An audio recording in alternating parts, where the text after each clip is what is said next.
So I've had a number of questions come in about my universal joint trailer hitch and how it works, so I thought I'd take a minute here and just explain. So it is an old, almost worn out axle shaft from an Axial SEX 10.2. That's the universal joint right there.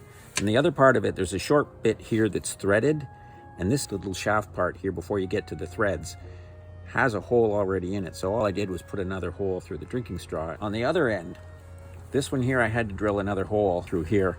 You take a regular size body clip like that. And there was a bit of a collar on here, so I just ground that off to make it easier to slide into a receptacle for putting a hitch in there.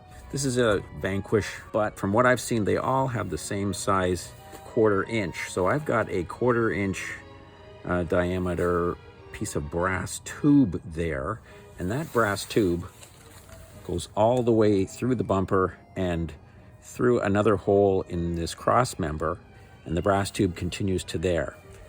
And that's pretty much all you need, but I have taken a slightly larger tube, in this case it's aluminum, and I've slipped that over top of that, and I think I've got some super glue in there, and there's a washer there as well, so that when the hitch slides in like that, and then you put a pin through like this, then when the trailer pulls, it pushes against that, which pushes against the washer, which cannot go anywhere.